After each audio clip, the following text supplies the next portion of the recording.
Si on peut avoir une question suivante, Abel, s'il te plaît. Question de Josias Naldo. Comment est-ce que tu travaillais les maths au-delà des DM et des TD? Alors, au-delà des DM et des TD, en fait, pas tant que ça. Parce que je faisais beaucoup de DM en prépa et beaucoup de TD. Vraiment, je vais pas dire que je passais ma journée à ça, c'est pas vrai. Mais dans la pratique, j'en faisais beaucoup. Et c'est sur les TD et les DM de mon prof que je passais le plus de temps. Alors, comme j'ai évoqué tout à l'heure, j'ai aussi pas mal taffé dans des bouquins. Typiquement, pour la théorie de Galois, pour l'analyse complexe, j'étais un peu laissé à moi-même, quoi. Je pouvais pas trop compter sur les TD et les DM de mon prof. Quoique, notre prof nous avait fait un super DM sur la théorie de Galois. Je m'en souviens, il était très bien, très sympa. Mais donc ouais, non. Pour se préparer au concours, pour moi, l'idéal, c'était les DM et les TD. Ouais, et du coup, c'est aussi exactement ce que j'ai fait. C'est ce que d'ailleurs j'ai répété dans mes vidéos sur la prépa. C'est qu'en fait, je faisais que des TD. Et par rapport aux autres gens qui étaient avec moi dans ma classe, en fait, mes TD, je les faisais plusieurs fois pour à la fin vraiment bien les maîtriser, bien les comprendre et bien être capable de saisir typiquement pourquoi est-ce qu'on faisait tel raisonnement, pourquoi est-ce qu'on utilisait tel truc à tel endroit. Et à la fin, j'avais une connaissance et une compréhension très bonne de ça. Et ça me servait en fait beaucoup en DS, à l'oral, ça me servait partout en fait. Et du coup, je confirme TD. J'aimais moins faire des DM, moi, pour le coup. Il y a un petit truc qu'on n'a pas mentionné aussi, c'est faire des sujets d'écrit. C'est pas forcément déconnant. Ok, moi j'aimais pas du tout, mais je sais qu'il y a des gens qui en faisaient. Et un dernier truc qu'on n'a pas évoqué, c'est les bouquins d'oraux. J'ai énormément bossé sur les bouquins d'oraux type Euro XMS, Dans le bouquin d'Euro, j'approuve de fou. Ouais. Et par exemple, en physique, les sujets d'écrit, moi je déconseille plutôt. Ouais, moi j'aime pas les sujets d'écrit. Honnêtement, sujet d'écrit, je déconseille aussi. Mais ouais, en fait, on s'y perd un peu. Et je trouve que connaissance du cours plus connaissance du TD, ça suffit largement. Après, je pense qu'en maths c'est mieux parce qu'en maths l'idée c'est vraiment de faire de la pratique. Ouais, le truc c'est que la plupart du temps en physique, la plupart des questions, c'est pas qu'elles vous serviront pas, mais c'est que souvent je faisais d'un sujet, typiquement mes DM, c'est des sujets d'écrit en fait. Et je terminais de faire le sujet d'écrit, je me disais qu'est-ce que j'ai retenu d'intéressant? Pas grand chose. Ouais. Et c'était rare les sujets où vraiment j'avais retenu un truc. Du coup souvent c'était plus de l'application que retenir des trucs. Et du coup j'aimais bien faire ça en DS parce que ça me préparait un peu au vrai concours, mais ça me permettait pas de me préparer, d'apprendre des cours en fait. Et pour les euros des ENS, on dira jamais assez, mais les Cassini c'est vraiment très bien. C'est une très bonne préparation. C'est difficile, donc n'hésitez pas à regarder un peu les solutions de temps en temps, mais c'est une très bonne préparation. On va demander. Enfin voilà. Vas-y, du coup, si on peut avoir la question suivante, Abel. Question de NZPS. Comment se préparer et réussir des épreuves de mathématiques longues ou relativement difficiles? Des pompes. Comme par exemple le pompe, abdominaux, squat, c'est... Non, mais en maths particulièrement? Ouais, en maths. Je pense que la meilleure manière de faire des maths, c'est pas d'apprendre son cours, c'est pas de relire 15 000 fois des définitions, des trucs comme ça, c'est de faire des exos. Quand je dis des exos, ça peut être des sujets, ça peut être des sujets de concours. Là, en l'occurrence, c'est plutôt en terminale. Donc, typiquement, si tu te prépares au concours général, le mieux, ça reste de prendre un sujet de concours général et essayer de faire ce que tu peux. Et c'est valable aussi pour les concours. Je pense que passer des heures sur son cours, en maths seulement. Particulièrement en mathématiques. C'est ça. Chimie, honnêtement, c'est peut-être la matière où vraiment je connaissais mon cours béton et du coup, dès que je connaissais mon cours béton, tous les exos tombaient direct et du coup, la barre des DS tombait direct aussi. La physique, un peu moins et les maths, vraiment pas. Parfois, je connaissais mon cours bien et je me faisais atomiser en DS parce que ça serait de manière. En fait, le cours, c'est un bon début, mais vraiment, ça suffit pas du tout. C'est-à-dire qu'il faut faire plein d'exos. Après, comme vous l'avez dit, ça dépend des matières, ça dépend aussi du prof. Moi, je sais que j'avais vraiment un excellent prof de physique. Et en physique, je bossais uniquement le cours. J'avais le cours complètement béton. Ouais. Et je bossais un peu les exos et ça suffisait. Vraiment, en fait, il nous disait... On avait un professeur qui était comme ça à Saint-Louis. C'est surtout qu'il mettait des trucs qui étaient hors programme dans son cours. Et qui, en fait, devaient être des exos. Du coup, le mec connaissait son cours, mais il connaissait son TD en connaissant son cours, en fait. Donc forcément, ça aidait, tu vois. Et moi, au final, je faisais un peu la même chose en physique, sauf que mes TD et mon cours étaient vraiment distincts. Et du coup, j'apprenais mes TD comme si c'était du cours. Et j'arrivais, je connaissais les TD et le cours, donc forcément, ça... Mais voilà. De manière générale, la conclusion de tout ça, c'est en maths en particulier, privilégier le fait d'être actif, c'est-à-dire de chercher un exo par exemple, au fait de juste passivement lire un cours et essayer de comprendre qu'il y a un cours. Et même sans avoir été un gros crack de maths, les rares chapitres où j'ai eu des bons résultats, c'était vraiment parce que je prenais l'effort de chercher des TD. Et c'était la seule matière où je cherchais ça en fait. Est-ce qu'on peut avoir une autre question à Belle, s'il te plaît? Question de Jean. Comment développer son intuition mathématique au lycée? Au lycée exclusivement, je pense que la réponse est la même que vous soyez au lycée ou en prépa ou ailleurs. Je pense que le mieux, c'est encore une fois, c'est de faire des exos en fait. Donc quand vous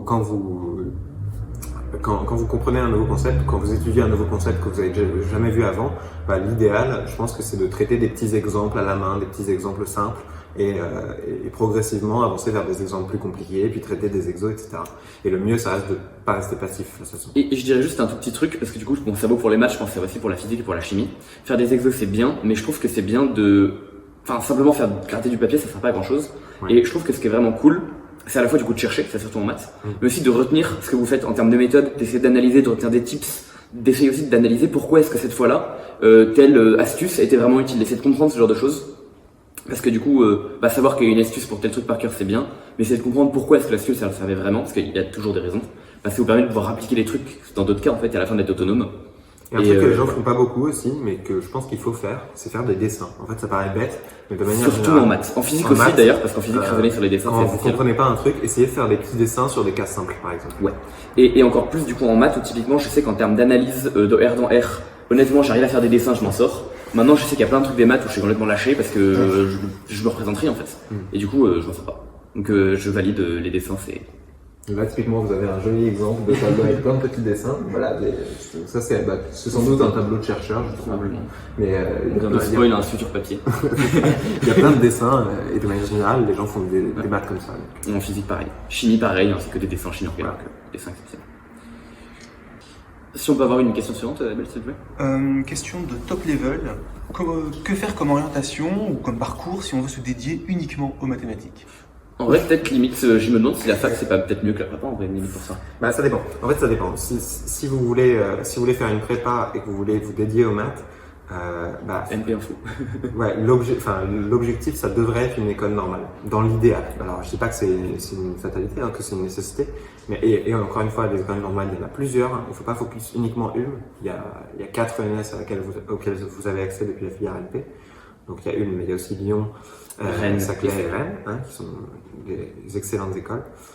Donc si vous voulez faire de la recherche en mathématiques et que vous orientez vers une prépa, l'idéal, ça reste de s'orienter vers une ENS. Alors évidemment, si vous allez dans une autre école, tout n'est pas perdu. Vous pouvez faire des maths sérieusement, même en allant dans une école d'ingénieur. Mais en fait, si en fin de terminale, vous voulez absolument faire des maths et en faire à long terme, et que vous avez un doute sur votre capacité à faire une prépa et à intégrer par exemple une ENS au bout des 2 ans, ça peut être une bonne idée, mine de rien, d'aller en fac. Surtout que je trouve que du coup, la fac, c'est vraiment... Enfin, en prépa, on est obligé de se focus sur plusieurs matières, même en MP où il faut au moins faire un peu d'autres trucs. En PC, peut-être encore plus parce que c'est une filière qui est pluridisciplinaire. Et du coup, ouais, on a plus 10 matières, comme on disait tout à l'heure au lycée, mais on en a quand même 2-3 au moins qu'il faut travailler béton. Là où à la fac, on fait fac de maths, on fait des maths quoi. C'est ça. Et finalement, même là, en fait, il y a que à l'ENS, ou si je voulais me consacrer que sur une matière, je pourrais le faire. Donc finalement, j'en fais plusieurs, mais je pourrais. Modulo, les cours d'anglais obligatoires, mais en gros, c'est ça. Voilà, c'est ça. Modulo, les cours d'anglais obligatoires qu'on fait pas, mais. C'est bien, on y va. Voilà, mais et du coup vraiment la fac en prépa c'est assez commun de taper dessus. Mais je trouve que c'est vraiment, et on le répétera encore, un parcours qui peut être excellent, donc vraiment. Ça peut être très très bien la fac, ouais. Et du coup on ne détaillera pas forcément plus que ça, mais même si vous voulez une ENS et que vous vous sentez pas de faire prépa, déjà on vous a incité à tenter quitte à vous réorienter derrière, et n'hésitez pas à la tenter sur dossier. Voilà, on le redira, on détaillera peut-être ça plus tard, mais dossier c'est très bien. Peut-être juste une dernière chose dont peut-être qu'Ethan en parlera aussi très légèrement, c'est concernant le choix qui du coup m'a été proposé à la fin de mon lycée, c'est-à-dire, étant donné que je venais d'un lycée qui était considéré comme étant moyen, est-ce que je vais dans une très bonne prépa, et je tente de viser le top du top, ou est-ce que je vais plutôt dans une prépa considérée comme étant plus modeste, quitte à me retrouver plutôt dans les premiers plutôt que d'être dans les derniers d'une grosse prépa. Bon, au final, j'étais plutôt dans les premiers d'une grosse prépa, donc au final, j'ai eu du bol, on va dire. Enfin, j'ai fait le bon choix, quoi. Mais personnellement, c'est vrai que c'était un choix qui m'était proposé. Je pense qu'il y a 2 choses essentiellement qu'il faut poser là-dessus. La première, du coup, je dirais que c'est une question de mental. Où c'est dur de vraiment se connaître au lycée. Ouais. Mais moi, je pensais que j'aurais un suffisamment bon mental pour continuer de bosser et de m'accrocher, même si j'étais dans les derniers. Et en fait, je suis arrivé à Saint-Louis en m'attendant à être dans les derniers, en fait, au final. Et du coup, je pense que typiquement dans ce cas-là, c'est beaucoup mieux d'être dans des plutôt grosses prépas, parce que typiquement, ça m'a beaucoup servi quand j'ai voulu en fait me préparer avec CENS, parce que j'ai pu. Et du coup, peut-être on répond déjà un peu à une question suivante où on nous demande de parler des autres prépas et des préparations avec CENS, histoire de faire 2 pierres d'un coup. Mais du coup, typiquement, j'ai eu la chance de pouvoir bénéficier d'une école, enfin d'une prépa, où j'avais en fait des élèves qui étaient déjà passés par là, et du coup des professeurs qui avaient en fait une certaine plusieurs annales en fait de concours, typiquement des annales de concours oral, ce qui est assez compliqué à récupérer, parce que ça c'est obligé d'être des anciens élèves qui font des retours en fait. Et il faut savoir que de manière générale, dans ces lycées dits grands lycées parisiens, mais pas que parisiens en fait, mais dans les lycées où il y a pas mal de gens qui visent et qui ont les écoles normales ou l'IX ou les mines, enfin des grandes écoles d'ingénieurs, en fait, il y a un retour chaque année des anciens élèves qui donnent leurs exercices aux générations suivantes et de manière générale, tout ça, généralement, par exemple, c'est condensé en un gros poly d'exo qui contient tous les oraux depuis 10 ans. Et ça, c'est une ressource qui et ça, du coup, je trouve ça très bien. Et je vais dire que ce qui pourrait être un peu considéré comme étant désavantageux, c'est du coup le côté de se retrouver tout le temps sous pression. Pour moi, ça c'est pas, donc c'est-à-dire arriver en fait à être dernier de la classe et passer toute sa vie dernier de la classe. Ouais. Et ça pour moi c'est faux dans le sens où déjà il faut savoir que je suis arrivé, je m'attendais à être dernier. Finalement, j'ai eu un niveau qui était moyen, donc j'étais après 20e sur 40 au premier devoir. Et je sais que parmi les autres personnes qui ont fait prépa devenant mon petit lycée, il y a eu un peu de tout.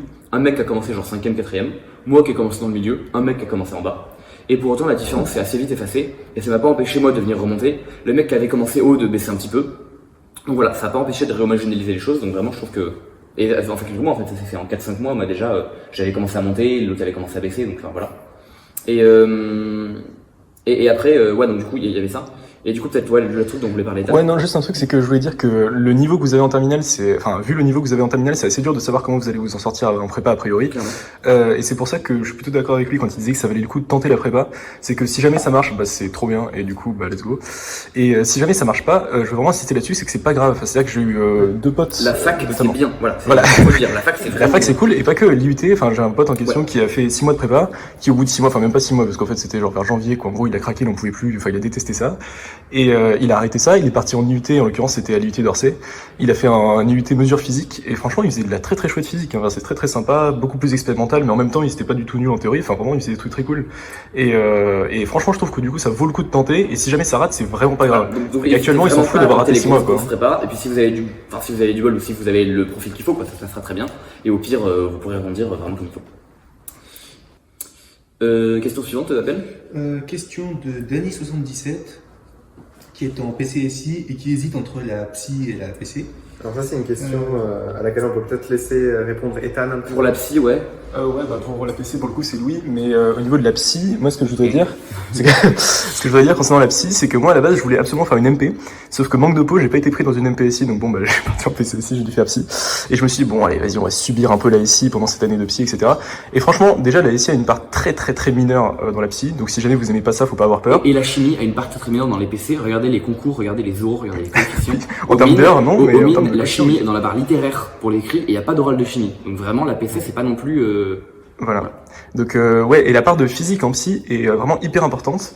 Et carrément, je trouve que par exemple par rapport aux autres filières, on fait limite plus de physique. Enfin honnêtement, la physique en psy est vraiment très très cool. Enfin le programme est génial, mécanique des fluides, etc. C'est vraiment top. Et quand vous arrivez en école, genre par exemple nous en TP, il y a beaucoup de trucs finalement que savaient pas trop faire les gens de PC ou de MP. Je crache pas sur vous, bien sûr. Mais genre des trucs un peu plus pratiques, genre par exemple d'électronique, etc. Bon c'est peut-être pas le dada de tout le monde. Enfin moi j'aimais pas trop l'électronique par exemple, mais finalement je suis assez content d'avoir fait ça parce que sur des histoires très pratiques qu'on a en TP, etc. Enfin genre vraiment des ordres de grandeur, etc. Finalement en fait on se débrouille plutôt pas mal, ou même dès qu'il s'agit d'utiliser des moteurs à courant continu, machin. Et vas-y. Okay. Et je dirais surtout un truc concernant ce choix de psy-PC. Pour moi, et en fait c'est sûrement un peu pareil pour le choix NP-Psy, le truc c'est qu'à la fin vous aurez les mêmes écoles, et globalement, que vous alliez en psy ou en PC, à moins que vous voulez absolument faire de la chimie, dans ce cas il faut aller en PC, vous pourrez faire les mêmes trucs derrière. Alors faut quand même nuancer ça un petit peu parce qu'il y a le problème du nombre de places au concours. Oui. Quand tu arrives en psy et que tu veux rentrer par exemple à Ulm, c'est genre 6 places. Ouais, c'est pour ça que finalement ce que je conseille, 18 en PC. Et pour nous c'est une bonne 30-40, une quarantaine, quelque chose mais comme ça. C'est pour ça qu'au final ce que je conseille aux gens, c'est quand même vraiment d'aller là où vous avez le plus de points forts, plus que là où réellement... C'est-à-dire que moi j'étais meilleur en chimie qu'en psy, et du coup j'ai clairement choisi d'aller en chimie. Si on peut avoir une question suivante, Abel. Question de Moussa Diallo. Quel a été votre parcours mathématique? Quel a été ton parcours mathématique? En vrai, moi j'ai un parcours complètement classique, donc je vais même pas répondre, même en physique-chimie, j'ai vraiment fait le truc de base, quoi. J'ai fait aucun concours, rien du tout. Donc, Non, mais c'est des questions auxquelles j'ai en fait déjà un petit peu répondu. Donc je vous ai dit, je suis arrivé à Louis-le-Grand en seconde. J'ai commencé à faire un petit peu des maths, mais pas tant que ça. Enfin, en seconde, non, vraiment. Mais j'ai commencé à sérieusement m'intéresser aux maths en première terminale, on va dire fin première, début terminale, quoi. J'ai vraiment pas mal fait de maths, j'en ai vraiment fait beaucoup. Et puis j'étais quand même, mine de rien, assez poussé par la compétition qui existait déjà un petit peu à Louis-le-Grand en terminale. Et puis après, la prépa c'était génial. Vraiment la prépa, j'ai fait plein de maths à ce moment-là, donc c'est ça mon parcours mathématique si vous voulez. J'en ai fait un peu personnellement aussi, c'est-à-dire que j'ai pris mes bouquins et j'ai fait des trucs dans mon coin. Et puis là voilà, maintenant je suis en première année d'école. Et, je continue à faire les maths. et moi, du coup, bah, plutôt physique-chimie. En fait, j'ai eu un parcours voilà, très classique. À la limite, en terminale, j'aimais bien les maths comme la physique, comme la chimie. Je suis arrivé en PCSI, en vrai, un peu par hasard, entre PCSI et MPSI. Donc finalement, j'ai fait le bon choix, mais en vrai, ça s'est pas passé par hasard. Et juste, en gros, j'ai eu une bonne note en chimie. Du coup, je me suis mis à aimer ça. Puis cercle virtueux. C'est très rapide de rentrer dans le cercle virtueux. Ouais, dans les les maths, cercles ça joue vicieux, énormément en fait. Ouais. Typiquement les maths. Mon prof m'avait oublié des points. Du coup, j'ai eu, enfin en deuxième année, hein, du coup, j'ai eu une note qui était moins bonne que ce que je voulais. Ça m'a démotivé, donc je travaillais moins, j'ai moins aimé, je travaillais moins, j'avais des moins bonnes notes. Cercle vicieux. Et chimie, c'était l'inverse. J'ai eu une bonne note, donc j'ai aimé, donc j'ai travaillé, donc j'ai une bonne note et ça s'est enchaîné. Il ne faut pas négliger l'influence des notes sur votre envie de travailler. Ouais. C'est assez... Abel. C'était la dernière question de cette FAQ. Et très bien. écoutez, Très bien, c'est une très bien. FAQ qui du coup se termine en beauté. Ouais, C'était une expérience intéressante. très sympa. Donc, ouais. Merci à toi. Bah du coup, merci à toi Ferdinand. J'espère que tu t'es plu sur cette chaîne de chimie C'était à super. l'odeur de molécules. Je me sens en pleine chimie, c'est génial. Peut-être un de ces jours, si ça vous tente, on pourra faire une vidéo où on parlera un peu plus en détail de l'EMS. Ouais, Je sais que ça intéresse du monde. Je pensais, moi, à à titre personnel, faire ça un peu comme j'ai pu faire pour la prépa. Ouais. Dans le sens où je sais qu'en prépa, j'avais voulu, je sais pas si ça a été finalement le cas, mais j'avais un peu cette volonté de venir en fait casser l'idée que j'en avais avant et l'idée que j'en ai eu en la faisant, qui était fondamentalement différente. Et l'ENS c'est exactement pareil. L'idée que je me fais de l'ENS en y étant et l'idée que j'avais de l'ENS en n'y étant pas est tellement différente qu'en fait je comptais un peu éclaircir ça aussi. Donc peut-être qu'on fera ça un peu plus en détail. Ouais. Donc, ce qu'il faut savoir, qu'il y a énormément de légendes à la con qui circulent sur la NES et qui sont pas forcément, d'une part pas forcément fondées et aussi pas forcément très sympathiques pour nous. Oui, puis qui sont même pas. Après, il y a des trucs sympas, mais juste pas représentatifs. Ouais, c'est ça. Il y a des Genre trucs concernant vraiment les anecdotes des représentatifs. mathématiciens qui font des trucs de fou à l'ENS et qui réinventent un prix Nobel alors qu'ils sont étudiants à 19 ans, ça peut être Ça existé, arrive. mais ça arrive une fois tous les Ah, 200 ans, donc honnêtement, ouais, c'est pas le commun de l'ENS. Ouais. Quoi. Non, non. Le commun de l'ENS, c'est les pas une demi-pintes école. à 1 euro, donc enfin, je veux dire, on est quand même loin de. Non, l'ENS c'est une école normale. Et on va s'arrêter là-dessus. Merci beaucoup. Bah écoutez, merci d'avoir regardé, et puis du coup, moi je vous souhaite une très bonne journée. Et à très bientôt. À très bientôt.